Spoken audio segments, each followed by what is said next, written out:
We are blessed to be joined tonight by Corinne Owens, the widow of U.S. Navy Special Operator, Senior Chief William Ryan Owens. Ryan was a part of a highly successful raid that generated large amounts of vital intelligence that will lead to many more victories in the future against our enemy.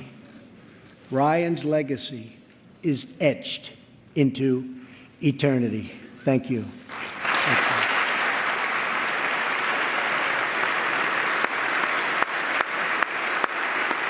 Wow, what a moment from last night. President Trump, during last night's address, honoring the widow of fallen Navy SEAL Ryan Owens. He was killed last month during a raid in Yemen, but loudmouth liberals stooped to what is a new low after that very touching and real moment. Listen and watch this. I wish she hadn't allowed herself to be used as his prop like that. That's why she's there. Yeah, as a sort of a FU to the people who are criticizing him for this. Yes. What's he thinking about? My ratings. And how many? Record applause. What is it? I'm going to get an Emmy for this. Most applause for a dead soldier on my watch. I mean, this is the sickness of this man. Prop, dead soldier. Wow. And what was said on Twitter was even more vicious. Here with reaction is the co-host of The Five, Bob Beckel, and the host of Tommy on The Blaze. That's Tommy Lahren is with us. You're not going to defend that. I've known you for years. No. I thought it was. I felt so badly for that woman. You know? I wanted to cry. And it was. It's times like that when I think you could argue about the father disagrees with the mission and all the rest. It doesn't matter. The guy was an American hero, and he went in and he died. And at a minimum, the idea of being able to stand up for 5 minutes and applaud his widow seems to me to be perfectly legitimate. But, Tommy, all these liberals, snowflake, lunatics, that was so mean, cruel, and heartless to say these things. And I'm sitting there and I'm listening. This guy died. These men and women fight, bleed, and die, so they have the right to be ignorant and stupid. And that lack of appreciation, I think, bothered me the most in their comments. Well, how condescending. That's what I first thought when I hear them saying that she's a political prop. That's why she's there for Trump's ratings. No. To talk down to her like that, to make her seem as if she's an infant, that she doesn't know what she's there for. Clearly, they could learn a thing or two from Karen Owens. And I would encourage all the women out there that are holding up their F Trump signs and they're marching in their little pink hats. I would encourage them to look at someone like Karen Owens and see what a real woman is and what real sacrifice looks like, because I don't think they get it yet. My heart goes out to her. What a tough thing that anybody has to go through. Let me play Rosie O'Donnell. And if this represents Bob Beckel's party, I think they're doomed. We'll get Bob's reaction to this. Yeah. Even if our major media companies will not call him a liar, we will.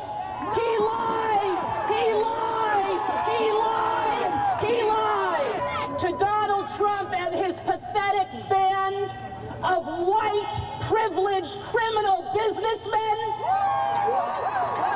I would like to say to him, niet, sir, niet, niet, niet. No, we won't. We've seen what you have done, sir. We have seen your connections with Russia. The game is over. So that's your part. That's Rosie Marr. Wait a minute. Rosie Marr Moore, Ashley Judd, Madonna. Wait a minute. And your liberal friends that sat on their hands last night, that is your party. It's run by the loony left. Can you imagine waking up next to her every day? No. No, not exactly. Tommy, let me explain something to you. I've been around. I was around for the Lincoln second inaugural. And you're for the Lincoln second inaugural? Yeah, I've been around. You've been around a little bit? But you know something? You make the same mistake that Hannity makes, which is you pick out 2 or 3 liberals and you make us all that way. And it's just unfair, uncouth, and sad. And I think a good idea, just to, if I can give you a little bit of advice, I've been at this business a long time. If I were you, I'd be a little careful about generalizing about people. Well, I'm looking at Bob. I'm looking at the tape. You know what's interesting, Tommy? Yeah, but you had a tape of 4 things. Tommy, what's interesting is the Democrats that sat on their hands when the president's talking about jobs last night and doing things that everybody should agree on, I think they are responding and reacting to the loudest voice in their party. They're afraid of those people. They own those people in the chamber last night on the Democratic side, is my contention. More scares the hell out of me, I can tell you that. Sean, what they're doing is they're reminding those Democrats that voted for Donald Trump, that were kind of in between, didn't know which way to go. They're reminding them exactly why they cast their vote for Donald Trump, and them sitting on their hands while President Trump is talking about American jobs and infrastructure. The fact that they're sitting there and the fact that they're groaning when he talks about securing our borders. It just goes to show why he is the president of the United States and their party lost. Can I just say one thing? At the end of, he gave a good speech, and of course expectations being what they were. But at the end, he said, let's all get together and unify. This is from the man who for 18 months ripped this country apart. Now, he picked out enemies.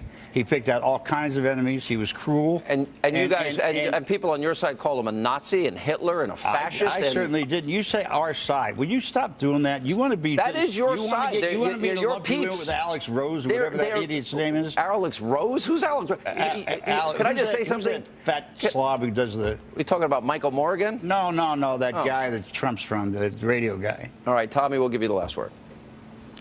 I think it's a great day to be an American. I think that was one of the best speeches I've heard. I'm very proud that, yes, and the left is going to hate this. The left in its entirety is probably going to hate this. But guess what? That is our president, and I couldn't be happier. Well, you got a lot more speeches in front of you, and you'll hear a lot more. All right. Thank you both. Coming up, more from our... And welcome back to Hannity. So during my recent interview with President George W. Bush about his brand new book, Portraits of Courage, a Commander-in-Chief's tribute to America's warriors, well, I had the chance to meet some of the American heroes that were featured in the 43rd President's book, including Purple Heart recipient, retired U.S. Army Sergeant Daniel Cassara. Watch this. Was it surprising the President of the United States does a portrait of you? Did you know it was coming? I did not. It wasn't until, I want to say, maybe a Facebook post. Yeah. I don't even have Facebook, but someone did and sent it to me and blew me away. What did that mean to you? It was an honor, and just knowing that someone that has been a part of the leading the free world and just took the time. And that's what I think people need to understand. He took the time. He could have gone and withered away or cycled or golfed. He could have done what I wanted. I've been wanting him to bash Obama for 8 years. He wouldn't open. He wouldn't say a word. He did do that. He did not do that because this is a man of honor and integrity. And to see the 90-something portraits of great men and women shows that integrity and honor that this man has in his heart for this country. This really means a lot to you, and I know it does for all the other guys that I talk to. Guess what I call him? What? The preacher. Is that what you call him? So at our events, we asked the vets to speak.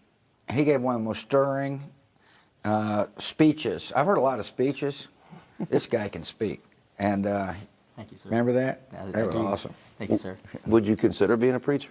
No. No. No? Okay. I love God, but I don't believe that's my calling. So. Let's talk, Danny, about what happened to you. Sure.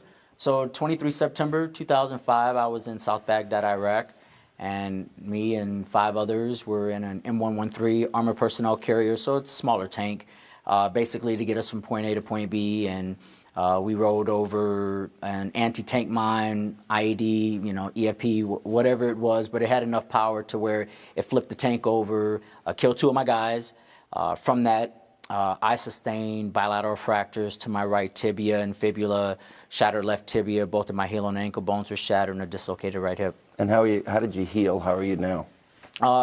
Healed slowly, still healing to this day. Are those the 2 guys that died with you? These are. I make sure anytime I have a bad day, I just look down and think about their families, and it pushes me through. I told the president, I went to Iraq. I also went into one of the hospitals there when I was there, or if I've gone to Bethesda, Walter Reed, it's embarrassing. You kind of walk out saying, these things are pretty superfluous that I think are wrong with my life. Mm-hmm. When you see the suffering that you tell them what you told about your legs. You came in the world with. Oh, right. Yeah.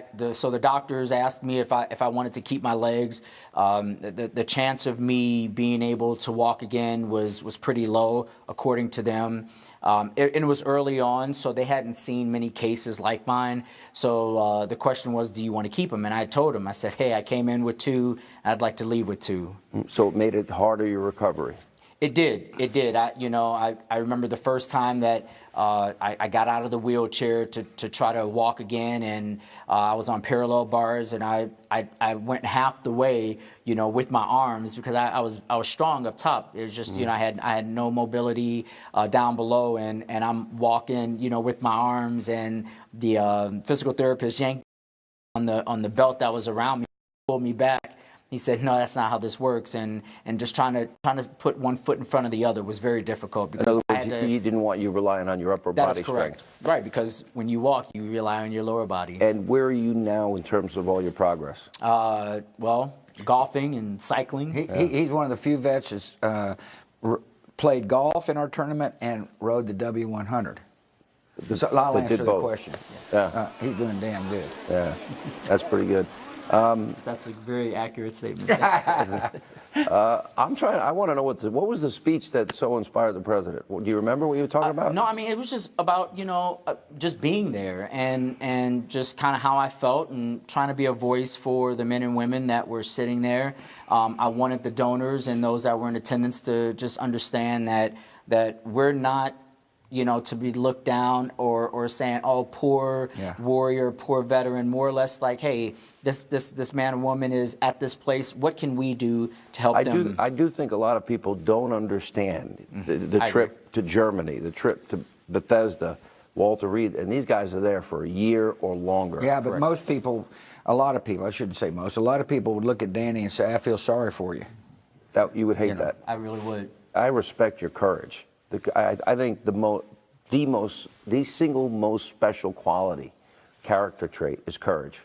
And you embody it, all these other guys embody it, and Mr. President, I think that's what you capture in these guys. Thank you, yeah. So. I think the thing that we ought to focus on is helping people like Danny transition, because the future of our country is very bright when you think about the Dannys of the world taking leadership roles, and that's what we're all about. That's why this book was written. How can we help these men transition? Well, this guy's awesome. Honor to meet you. Thank you, sir. I think you're really supposed to be a preacher, though. Yeah, I appreciate that. If the president says you got to do something, you got to say yes. That's right. Yes, sir. No, he doesn't. And coming up, we need